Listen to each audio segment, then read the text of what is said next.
We just want to say to the whole Europe, to the whole world, rock and roll never dies!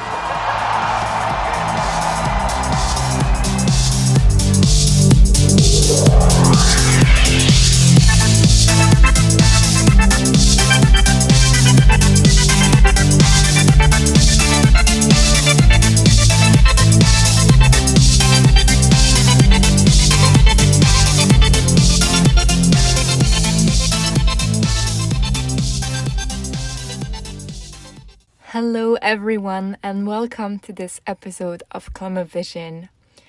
Dearest listeners, it's official. The Eurovision 2025 season has come to an end.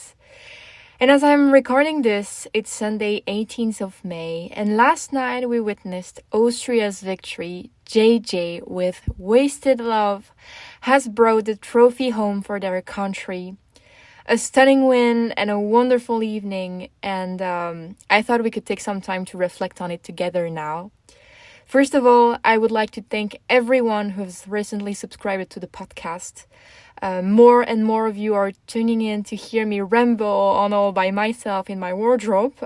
If you follow me on Instagram, you'll know what I mean. And I'm truly grateful. Every message you send warms my heart. I'm so thankful to see that you're enjoying my content, and it really motivates me to keep going. So from the bottom of my heart, thank you very, very much. Right, let's start with some heartbreaking news. Belgium didn't qualify for the final, but I'm sure you know about this. They stayed in the semi-final and not even close to qualifying either. They finished 13th in their heats. I'll be completely honest with you. I don't really understand it. The press seemed anonymous in praising Red Sebastian's performance. The staging was polished. It was clear that a lot of effort and resources had gone into creating something grand. And in the end, it just didn't work. I took some time to think about it, honestly, and as you can imagine, I was really disappointed on Tuesday evening. And to be honest, Red probably would have qualified if juries were still voting in the semi-finals, as they used to do. I genuinely believe that what was missing was a sense of authenticity. If you look at some of the other acts that didn't make it through the semi-finals, like Cyprus, for instance, the performance was also very impressive and beautifully staged, but it was in English, and frankly, it could have been said by any country. Since COVID, what seems to resonate with audiences are personal performances, entries that carry a message. Just look at Nemo last year.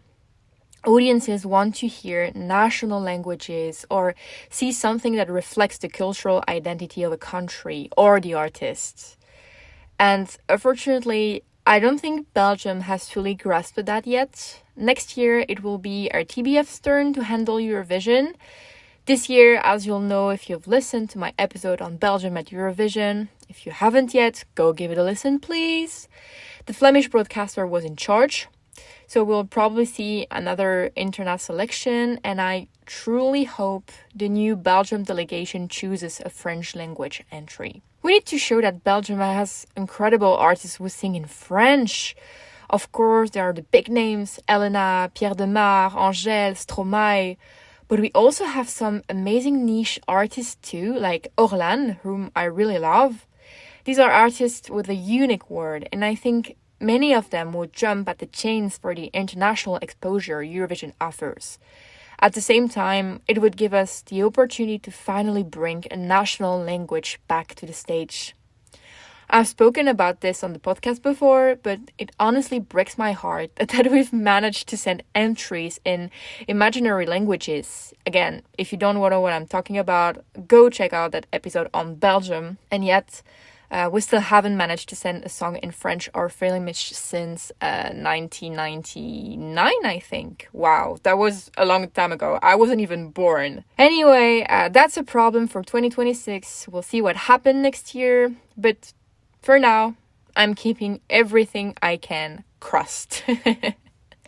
I'm also thinking of my Irish friends and of Emmy, like I remained in the semi-finals. I really love that song, and the staging was lovely. but I do regret that they left Emmy standing alone on that podium for the whole performance. If she had moved around a bit more, maybe it would have given the act a bit more energy and punch, and she might have had a better shot. It's a real shame for Ireland this year. I'm sad. And of course, I'm still heartbroken over Czechia not qualifying. That song was my number 2 this year. I absolutely loved it.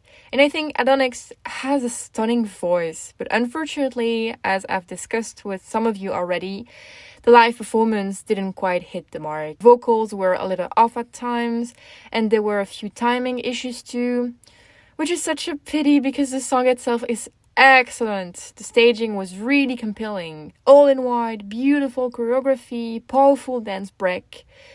But this is Eurovision. It's a brutal competition, and sometimes things just don't go the way we expect them to. I'm also thinking about all the surprise qualifiers. I don't think anyone expected Portugal or even Iceland to make it to the final. And yet, here we are. Nothing is ever guaranteed. As for the show itself, I thought the production was really, really well done. I was a bit worried after watching the turquoise carpet last Sunday. The direction felt off, some shots dragged on far too long, and guests kept getting cut off mid-sentence. But in the end, all 3 shows turned out beautifully. I especially loved the second semifinal and that interlude where they paid tribute to the 2020 entries that never had the chance to perform. I will admit it. I got teary-eyed seeing John Steers, my absolute favorite, looking like he had stepped out of the Hunger Games with flaming sleeves.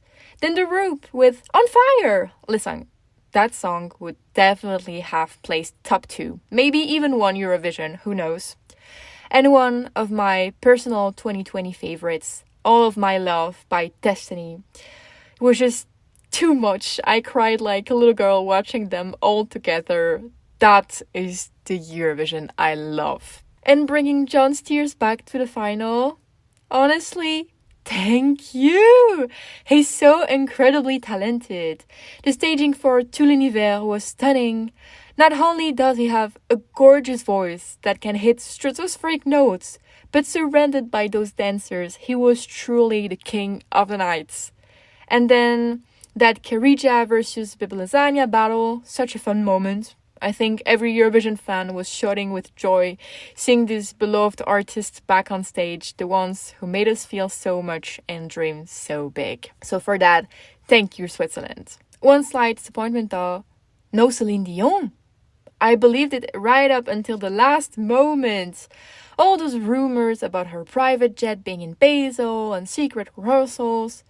Oh well. It was still a truly wonderful show. Right, now comes the moment where things get heated. Let's talk about the results.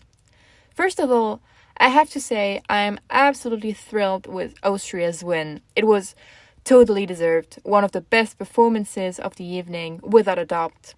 And you know, when you're a Eurovision fan, you can be biased. You've been listening to the songs for months. You're convinced a certain act is going to score big. So my personal benchmark is Eurovision newcomers, people who only watch the final. And last night, quite a few friends of mine watching for the first time said they really liked Austria. Even my partner, who was watching Eurovision for the first time, said Austria was the standout performance of the night. So for me, JJ absolutely earned that victory, and I can't wait to go to Vienna or maybe Salzburg or Graz next year. We'll see. I think that's the only cities in Austria that I know about. Wow, I'm so ashamed right now. I'm sorry if some Austrian listeners are out there. I'm really, really sorry. I'm gonna work on my geography for next year, I promise. Now, the big mystery of the night for me was Sweden. I was so sure they could win, and the betting odds seemed to agree with me, but the juries really snubbed them. Even Finland didn't give them 12 points, and they're Finnish! Can you believe it?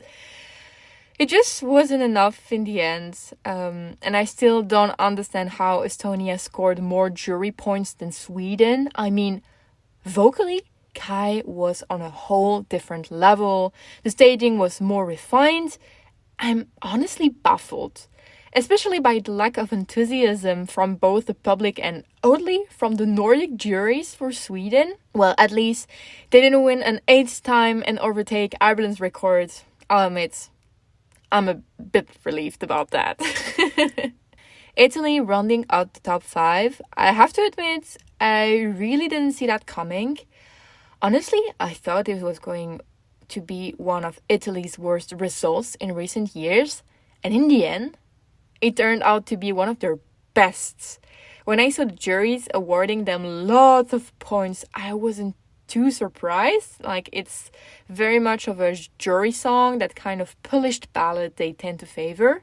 But even the televote was quite generous, over 100 points.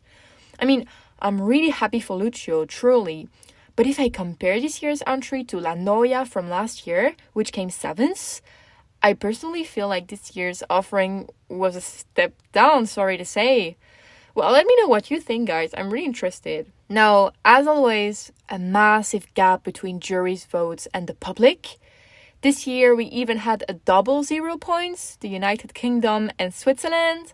And to be honest, I kind of expected that for the UK. It was exactly the sort of entry that doesn't connect with the public. It just doesn't stick in your head. It's pretty forgettable. That's now 2 years in a row with 0 from the public, a new record for the UK after Ollie Alexander last year. And poor Zoe May from Switzerland. She came 2nd with the jury and then dead last in the televote with 0. Okay, I'll be honest, I didn't like the song. It's just not the kind of performance that moves me. But 0? Wow, that was brutal. And now, let's talk about the elephant in the room. I'm going to be very honest with you.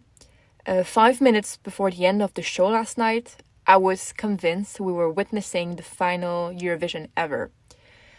I really believed that after over 69 years, it was all going to end right then and there. And that would have been devastating.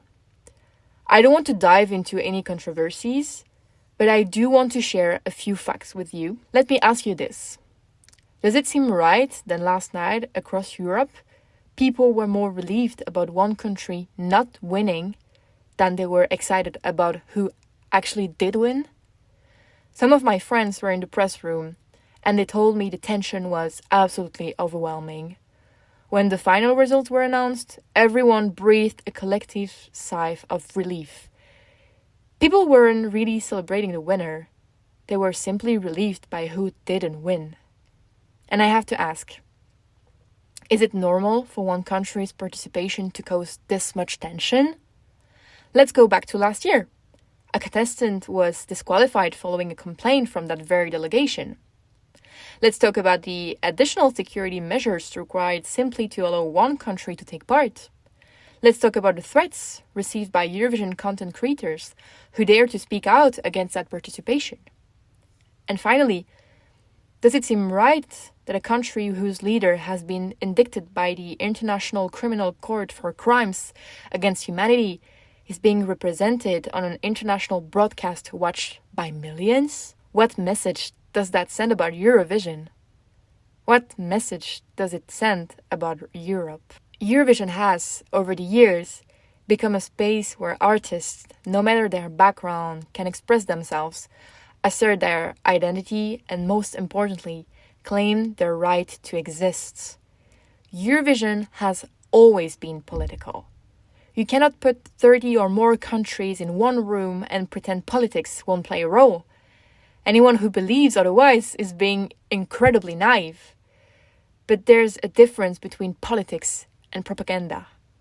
There's a difference between supporting Ukraine, a country under attack, and allowing another to use the stage for barely concealed state messaging. You all know how much I love Eurovision. It's a huge part of my life, and people often smile when I say that, but it's true. I just love the contest. And I will tell you this with complete honesty. If the outcome last night had been different, I would have been the first to boycott next year's edition.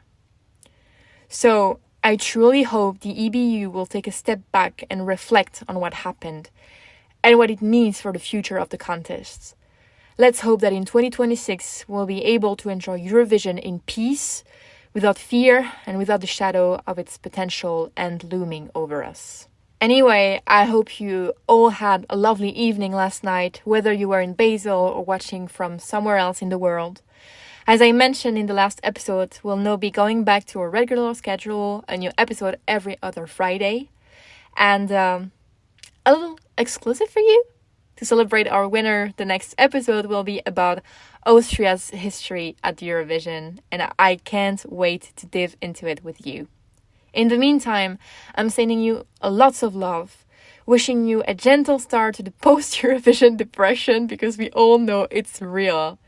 And if you'd like to stay up to date with what I'm up to, you can find me on Instagram and TikTok at Clemovision. Take care of yourselves and take care of each other.